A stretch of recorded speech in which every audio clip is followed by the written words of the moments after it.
What if you could make a phone call and collect $100,000 to $150,000 a year by obtaining retail rates on both warranty parts and labor? Sound too good to be true? We do all of the work for your dealership. We are the pioneers in retail reimbursement and regarded as the industry leader amongst dealers, accountants, and state dealer associations nationwide. And we don't share in your new profits. You keep it all. Your service managers and parts managers are busy. They have a job to do. Leave it up to the experts. We offer a turnkey solution. Your manufacturer won't know you retained a law firm. Our firm has made thousands of submissions and has collected hundreds of millions of dollars for our clients in over 45 states. Because of our unmatched experience, our results yield the highest possible increases. We offer a low flat fee, never a contingency fee. Our fees are much lower than non-attorney consultants who take a percentage of your added profits. We are lawyers. This is legal work. Your state statute controls the outcome. The factories rely on their lawyers to respond. So let us level the playing field. Bottom line, thousands of dealers have selected Bellavia Blatt for their retail warranty submissions. With our low flat fee, expert reputation, and behind-the-scenes work model, we are your best choice. Hey, Dr. Phil. I'm finally beginning to understand this whole obsession with fixed operations. I mean, we've got some amazing speakers ahead and another full day of action-packed, rev-it-up adventure tomorrow. Well, you know, Kara, on our next show, we're going to be talking about obsessions and... Dr. Phil, we're not here to promote your show. I'm sorry if that offends you. Well, don't worry about hurting my feelings, because I guarantee you, not one bit of my self-esteem is tied up in your acceptance. Well, that's good, because I'm more of a Dr. Drew fan anyway. Dr. Drew, hey, wait a minute. Your relationship with yourself determines your relationship with others. And let me tell you something. Today could be a changing day in your life. Dr. Phil, chill out. I don't actually know Dr. Drew. Okay. Doug Eroh of Penske Motors and Longo Toyota is next, and so much more.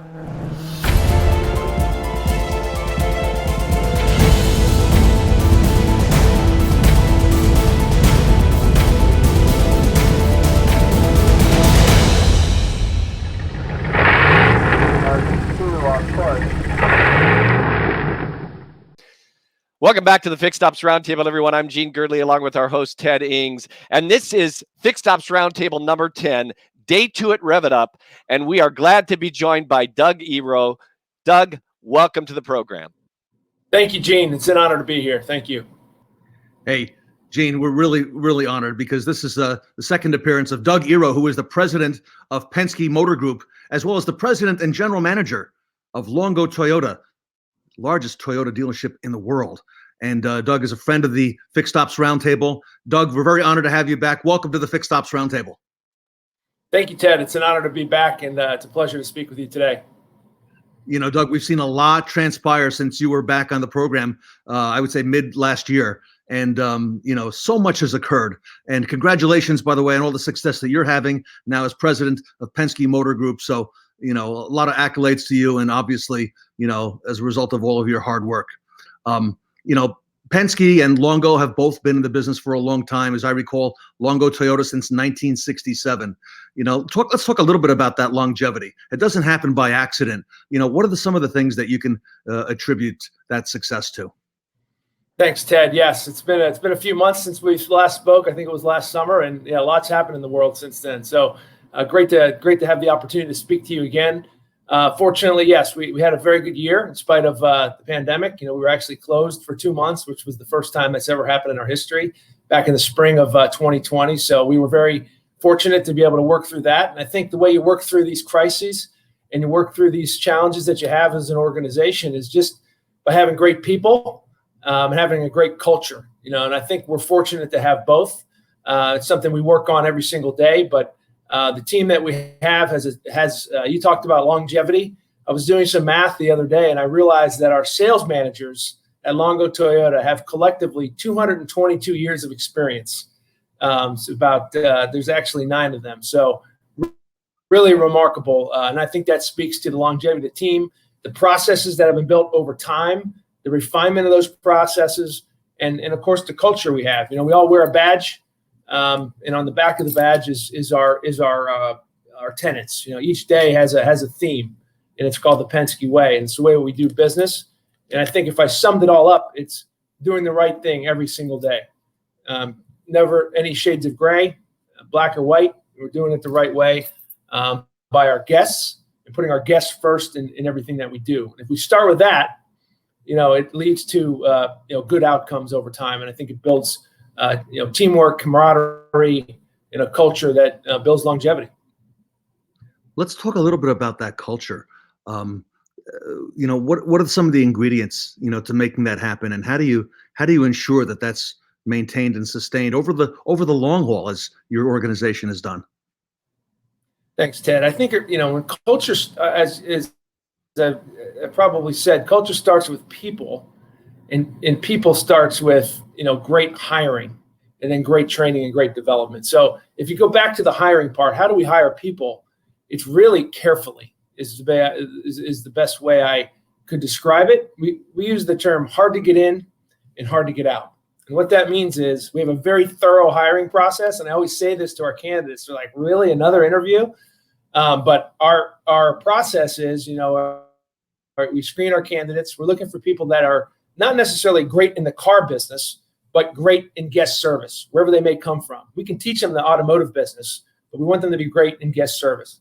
And they go through really a battery of screenings and interviews, from our HR team to the department manager. And I personally interview every single candidate that comes on board with our company. That's from a valet, all the way up to a senior manager. So our owner does the same, screens does that final sign off. So when you have those levels of filters, you might call that bureaucracy, and it could slow things down. And I would say that it does slow things down a little bit, but in a good way, meaning we're not making rash decisions. We're not saying, shoot, we got a big weekend coming up and we're short on salespeople. Let me get somebody on board right now. We try not to do those kind of things, and we take our time with it. Then we say hard to get out, right? Hard to get out means we want to retain our team members. We want to grow them. We want them to grow in their career with us and develop over time, and we're going to help them do that. So we don't want them to leave. Those are sort of our tenets when it comes to hiring. That goes back to that culture and that longevity in terms of having great people and building those people up over time with our different development programs and mentorship programs we have. And I imagine, Doug, that goes a long way for the new hire. While it does take, let's say, a little bit longer, the fact that they were interviewed by you and that they personally had that experience to have questions asked of them, that's something that's rare in our business. Would you agree? I think so. I mean, there's a lot of great dealer groups out there, and there's a lot of guys doing a lot of really good things. So not taking anything away from that, but I think it is a great experience for the prospective team member. They have to sort of get ready and prepare themselves to be interviewed. And I think that, helps them think a little better about what they want to do when they get here. And also, we have 1,000 employees at Penske Motor Group in this organization. And, for me, it helps me, frankly, remember their names and kind of, okay, where did they come from? Oh, I remember you worked here first, and, your family, and you were referred by this person. So when I see them out in the facility, now I have, an instant connection, not just myself, but our other managers, have a little bit of a connection with them in terms of, their background. It's not just somebody that is here today we don't see them again. So we all wear a lanyard. Everybody that gets hired wears actually a green lanyard for the first 45 days because we want the guests to know that they're potentially dealing with somebody that's new. They're new to the organization, and they may not be as quick or may not know as much as everyone else. So we want to try to put them in a position to succeed. So that's just a little thing that we do that I think goes a long way. So 45 days for the green lanyard. That's the relatively new hire, and then they graduate to what? Yes. Yeah, they graduate to our red lanyard at Longo Toyota. Some of our other locations have a different color, but that they're part of the team and they've sort of graduated into being a full-time team member and have gone through their introductory period. So it's a subtle thing, but I think it works. No, I think it speaks volumes. Let's talk a little bit about the growth and development of your team. All right, so I'm a new hire and now I'm on board. What are the steps that you take with all those employees that you've got? How do you ensure a consistent experience for the guest, and how do you grow and again develop your people through training and whatnot? Yeah, so we actually it starts with day one when they get hired, right? We have I think a pretty thorough onboarding program, new hire orientation that they all go through on their first day on the job. It talks about the company and what we stand for and our history and our culture. And then, of course, there's a lot of compliance training that they need to do. But we get through that. They get their green lanyard, as I said, and then they work themselves into really what I would call a mentorship program with the department that they go into. So, in other words, with a sales consultant, we actually put them through a battery of training on all the different software systems that we have. When you think about, our CRM and our call tracking system and all the things that they need to use and be effective with as a sales consultant, that's it goes to any other position. I'm using sales as an example, but we also pair them up with a successful team member, and they spend basically each and every day with that person, actually sitting in on a transaction, whether that be virtually now on Zoom or on FaceTime or on going through leads or going through our digital retailing tool or in person in the showroom. Same for a service advisor, and so forth. So we really want to pair them up with somebody that's been successful, and our team really enjoys that. They don't see it as a threat that somebody coming in, oh my God, they're gonna be somebody else I got to deal with here. They kind of see it as, hey, we want to build this culture, build this team. We also have a full-time learning and development manager on our staff who's tasked with building training for our team, coordinating with third-party training to make sure that all of our team members actually take advantage of it, product training, et cetera, et cetera. So we're committed to it. We've invested in it. We have a system called Penske College that's both a physical and a virtual center that does training for our team members. Doug, how do you balance the fact that, especially in this new world that we live in, we've probably condensed 10 years of evolution and technology into the past 12 months. A lot of people, all of us today, are interacting with a device more than ever, and your guests are interacting with a device to communicate back and forth with your dealership, whether it's in sales or whether it's in service or parts. How do you balance that, while having that relationship with the employee and with the guest, yet using technology to make everything come together? Yeah, it can be overwhelming, I think, because there's so many things that, there's so many different ways our guests can interact with us now. When you think about it, right? They're calling us, they may be sending a sales lead, a service lead, chat, numerous different ways. And we've got to find a way to make sure that we're connecting all of that, right? That the experience, whether it's on a chat, it's on a phone call, it's, via a lead response, whatever it may be, has consistency to it and feels the same. And then when that person maybe comes in our showroom or comes onto our service drive, they don't feel like it's disconnected and there's a different, I'm hearing something different that I heard online. So, for us, that's constantly monitoring the activity. I almost feel like we have a war room now, right? It's, you're listening to your phone calls, right? You're coaching on what our team's saying to our guests and making sure that there's consistency and there's a good feeling with that.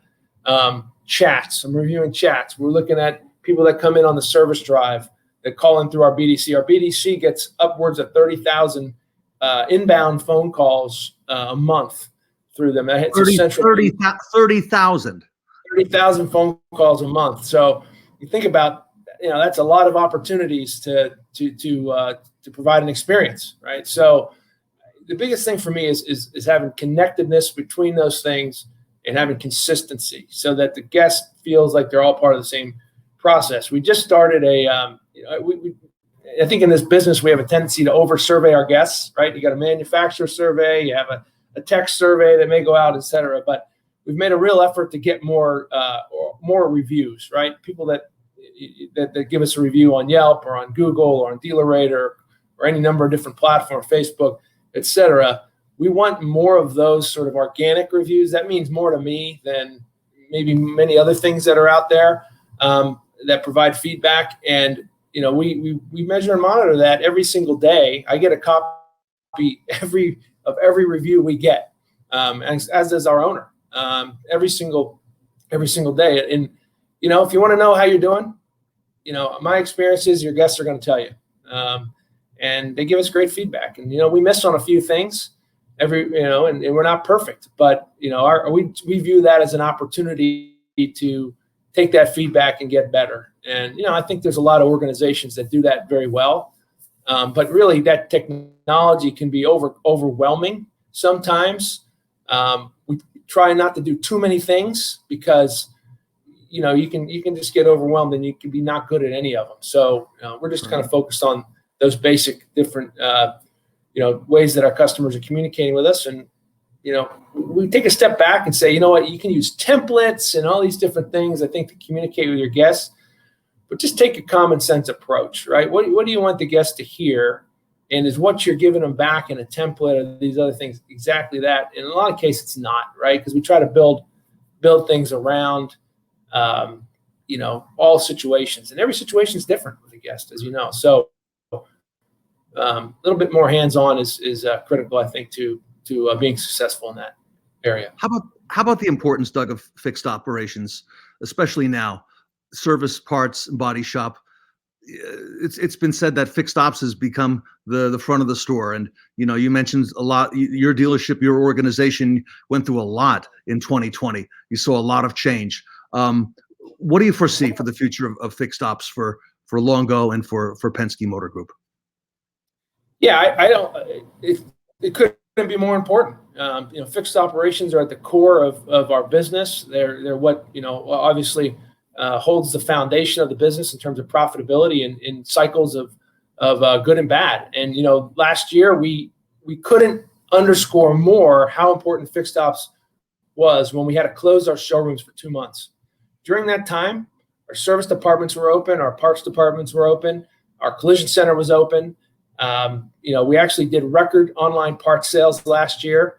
That's a part of our business that we've been trying to grow over the last few years, and I really credit our team. Plus the mindset of customers shopping that way. I think that all those efforts sort of came together. We're going to have a reduction. We already have a reduction in UIO, right? Sales were down last year. Frankly, our sales weren't down as much as we thought they would be, especially in the months that we were open. Obviously, we had 2 months that were closed. For us, that's 3,000 cars just at Toyota. Call it another maybe about 5,000 for the group that we didn't sell last year because we weren't open during those 2 months. So, there's 5,000 less VINs that are going to go through our service departments and our collision centers down the road. So in service and parts, just like everything else, we keep focused on the 3 T's, right? Time, transparency, and trust. And time couldn't be more important in terms of in our service drives. We're really trying to get to a point where we get our guests in and out. We're looking at every minute, every single process in operation through our service drive, just to make this whole thing faster.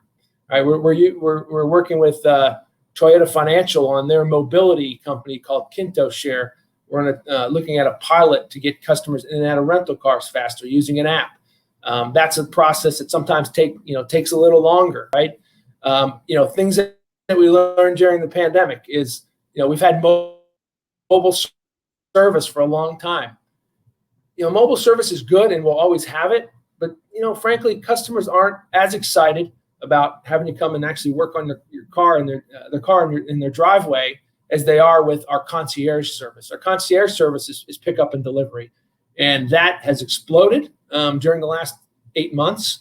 And I think that presents a really good opportunity. We have to know how to do it efficiently and intelligently, but guests are willing to pay a little bit more and wait a little bit longer if you're going to come to them. We're going to come to them, pick up their car, bring it back, take care of it and bring it back to them. That's been a huge win during the last 8 months, and the demand for that is through the roof.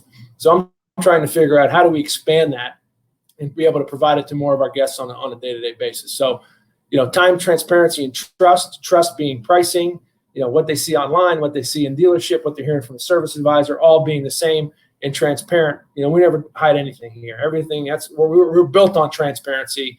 We want to share everything with our guests, and, we don't ever try to hide anything. And I think that builds trust.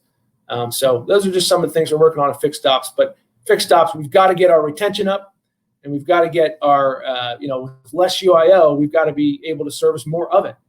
And hopefully those things I mentioned will help us do that. One last question, Doug. You mentioned things that exploded in the last 8 months, such as service pickup and delivery.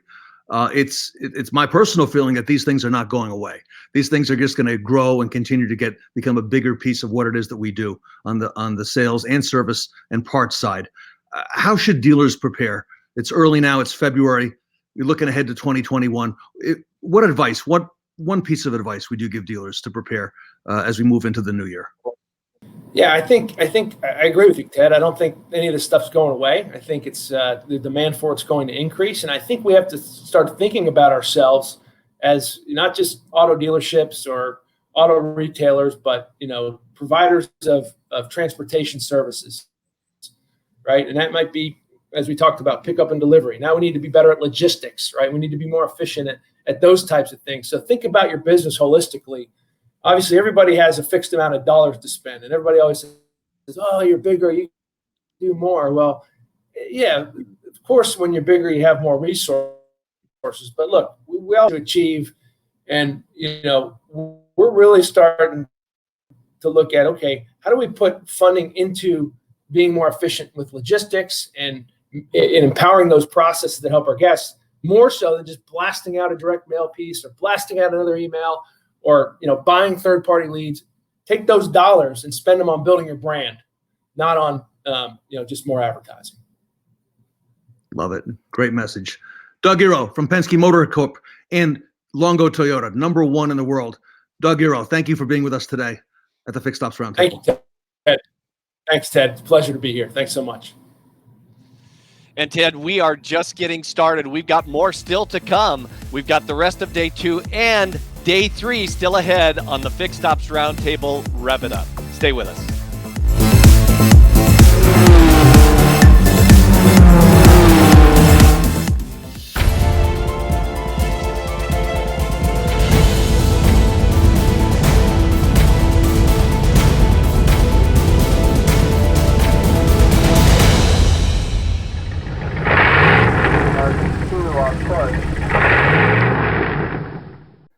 Well, Ted, it's always great to hear from Doug, and now a first-time visitor at the Fixed Ops Roundtable. We are excited to welcome Sean Concannon to the program. Sean, thanks for being here. Pleasure to be here. Thanks for having me. Everyone, Sean Concannon is the Executive Vice President of TSD Mobility, and TSD Mobility is the big player in the industry. So, Sean, great honor and privilege. Welcome to the Fixed Ops Roundtable. Ted, thanks for having us, first of all, and real honored to be here and to be speaking with your audience. For those who don't know, tell us a little bit of the background. Who is TSD Mobility? What do you do? And how long have you been around? Good question.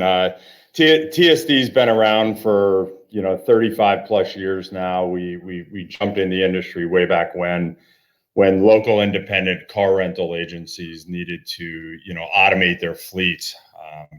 Obviously, 35 years later, people are still automating their fleets. We're a little different company today than we were 35 years ago, of course. But today, we really provide global solutions to independent car rental operators, to auto manufacturers, to localized car dealerships, you name it. If there's a fleet of cars that somebody has and they want to, manage that fleet of cars, we provide solutions to help them do that today. And you not just do it with dealers alone, but you do it on the OEM level. And I was very impressed with the list of clients you've got. Who are some of the clients, if you don't mind? Yeah, when we first started this, we really started with dealers and then kind of cycled it northwards to automotive groups and certainly to auto manufacturers. Today, we manage 17 auto manufacturer programs, whether it be traditional car rental or service rental programs.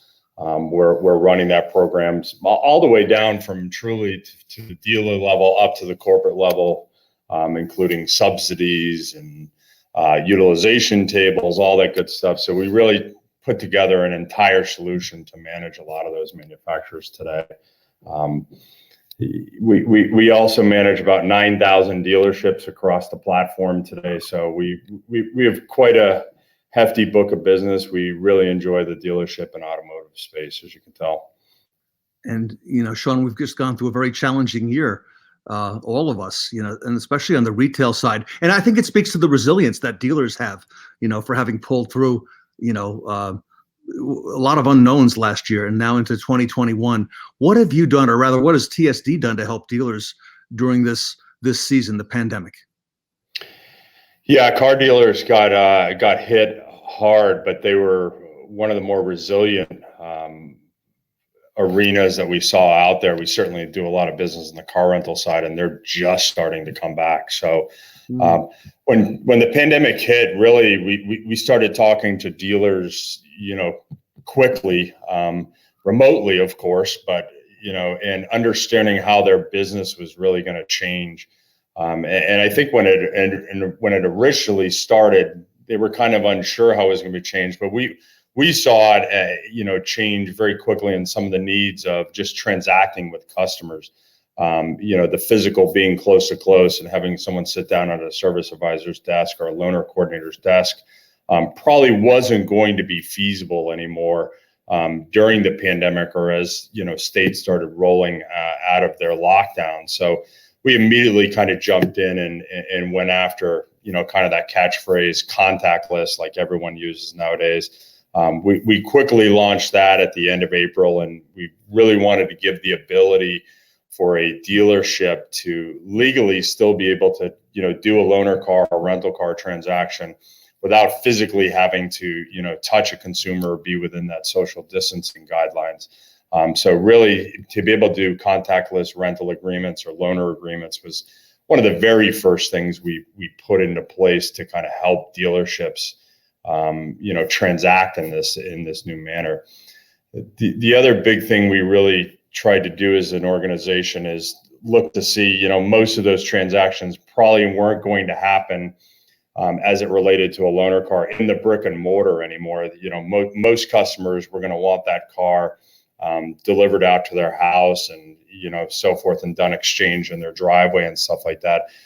So we put a nice little small delivery and collection module in the application very quickly to support our dealerships, understanding that most of that business that was traditionally done in brick and mortar will have to be done outside of the dealership now. I witnessed that myself with both my vehicles, in early May. And to be quite frank with you, Ted, I don't know if I'm willing to bring my car back for service anymore. I want that type of transaction every single time. So we've really done a good job with that, and we've kind of carried it a step further. We had a really progressive dealer in Austin, Texas, who reached out to us and said, "Hey, we love what you did with the agreements. Could you take it a step further, and could we go into how does my customer just fully become contactless? Meaning, how do they do this all from like their couch or from their kitchen counter the night before?" And we put together an entire contactless experience now where they can literally book a car, write their own loaner agreement up, and do all that beforehand. So it's been a rough time, but some great technology advances have come out of it, to be honest with you. I think what someone said earlier is that we've taken what would have typically happened organically over the next 10 years, and we've compressed that now into the last 12 months. And like you said, the toothpaste is out of the tube. We're not gonna go back because people like the some of the new ways. So I think it's here to stay. How are you, and how's TSD helping dealers, Sean, recoup costs related to loaners and for service rentals? Yeah, I think traditionally we've always been a company that has been able to help dealers recoup costs in a variety of different ways. the market has kind of changed a lot now as far as these loan cars and, the advent of tolling, for instance, in some segments of the country and areas of the country. Just, look at like greater New York. I mean, I think it's $25 now to get across the Verrazano Bridge alone. So we saw tolling costs really rise. We've seen red light cameras, parking tickets. Fuel costs have come down, but fleets have gone up tremendously over the last 5 years. So all those costs have really spiked.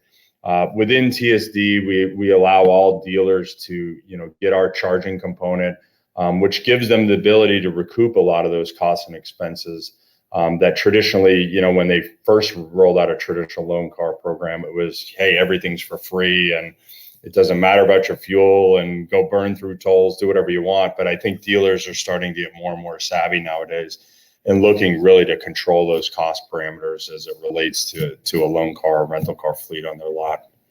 Now, I noticed that TSD changed their solutions from rental car and loaner car to what I would call mobility solutions. Why did you do that?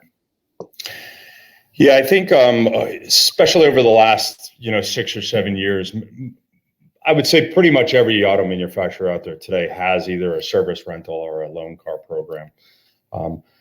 Our view of the future is these dealerships are going to become more multi-use or transportation hubs. And we're starting to kind of see that now, where we're seeing traditional loan car programs out there open themselves up to do car rental, to do 72-hour test drives, to allow some basic shuttling. We've seen a massive, rollout of subscription programs on a small scale as well. So when we take a step back, most dealers don't want to carry a separate fleet of cars to do all those use cases. They would traditionally just come off their traditional loan car fleet. So what we really, see in the industry is the dealer will run one fleet of cars that will do a variety of different things and be accessible to a lot of different types of customer use models. So we went ahead and changed our name for, a traditional loan car software or rental car software to really a mobility company now, where we can do a really, really good job of not only handling that, single fleet or multi-fleet of cars, but we really specialize in handling those use cases that we think are going to come rather quickly. As you mentioned earlier, everything's getting fast forwarded now. So we're starting to see that really, evolve and take shape, quickly for us. How about telematics? How's that changing the control around these loan car fleets? Yeah, it's been probably the hottest thing to come out in the last 2 years is getting data off the vehicles and being able to see and control that fleet. So I think this is a game changer for dealers. I think it should be the backbone of their fleet management. And I think when you think of telematics, you immediately, your initial first thought is, well, let me see where Ted's going, my loaner car, and how do I prevent him from doing anything either bad or going very far in my car. And I think that's everybody's natural reaction when they think of telematics. But I think we're seeing so much more come out of it as far as good data to lower insurance costs, to really monitor and watch driver patterns and behaviors, to really reduce the off lot type of stuff with employees and stuff is very useful.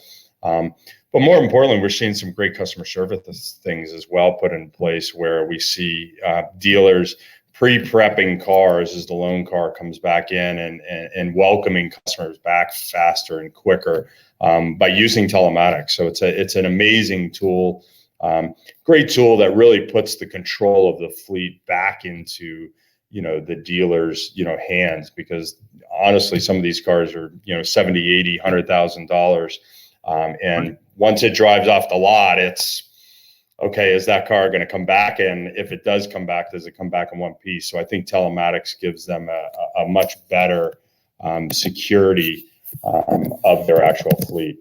That makes a lot of sense. Now, Sean, do dealers need to be cautious with telematics? They certainly do. When I do a lot of training or a lot of, consulting on telematics, I tell them there's two areas of caution around telematics. The first really being the legal area of it as well. It's vitally important that you check with your state laws and your own insurance carrier to make sure that, by you activating this car and getting data from this car, are you allowed to do what you want to do, and what are the actual proper protocols if you do get like in a theft scenario or you need to recover a car. It's important that you understand legally what you can and can't do. There's also a lot of states out there right now that the laws are either changing, prohibiting, or evolving. And, if you're going to jump into the telematics arena, you should have someone on your team that's pretty well versed in what's going on with the laws and legal. The second piece is, we're all revolving around customer service. We see a lot of dealers that, they want to get telematics, they want to put geofencing into play, and they want to try to curb a behavior that they think is going on, or they really want to curb it. I'll give you a great example. I was down, pre-pandemic doing a dealer visit in Atlanta with a big MB store. We had a bunch of people in the room, and they said, Sean, we want to know where our cars are. We want to set up a 50-mile perimeter geofence around our dealerships, and we want to alert customers of when they pierce that perimeter. And the general manager happened to be in the room, and I looked at him and said, hey, so tell me how this conversation is going to go with an S-class customer. So I own a $112,000 car from you. I'm probably getting $4,000 or $5,000 in service, and I drive 55 miles away, and you guys are going to call me and tell me what I'm doing wrong with your car. So tell me how that's going to work out for you.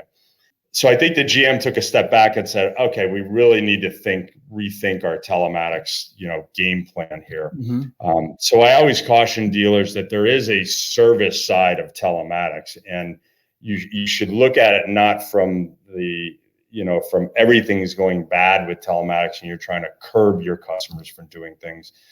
You should look at it to give you better control of the fleet, but it will have an impact on customer service if you're not watching what you're saying or what you're trying to execute.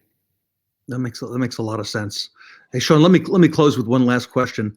Looking ahead in 2021, what advice would you give dealers who are looking at utilizing a product such as yours, and maybe just haven't made that decision yet? What would you say looking forward? We're here in February. We got a whole year ahead of us. What advice would you give? My advice would be, if you have a fleet of vehicles, you're thinking of having a fleet of vehicles, you have to automate. I mean, the days of handwriting agreements and, from a service standpoint, from a legal standpoint, from all that, those days should have been 10 years ago, and we still have dealers doing it today. But you should want to automate that fleet. It's a costly fleet of vehicles for you to maintain. And it will also give you a lot greater flexibility in the very near term future, having a good piece of technology behind you to be able to do different things with that fleet of vehicles. Sean Concannon here today from TSD Mobility. Sean, would you mind staying behind if our audience has some questions? Do a little networking with you. Is that all right? I would love to, Ted. Yeah, I would love to. All right, so we're putting Thank you very much. a QR code on the screen. Everyone, if you go ahead and take your phone, open the camera, and that will open up a new window, and that will take you to a room where you can go ahead and ask some questions of Sean, learn a little bit more about TSD Mobility, maybe tell him a little bit about your situation, and to do some networking as well. Sean Concannon, TSD, thank you so much for being here today at the Fixed Ops Roundtable. Thanks for having me. Thanks, Sean. And Ted, there's still a lot more to come. Everybody, don't go away. Come back to the Fixed Ops Roundtable. Rev it up right after the break.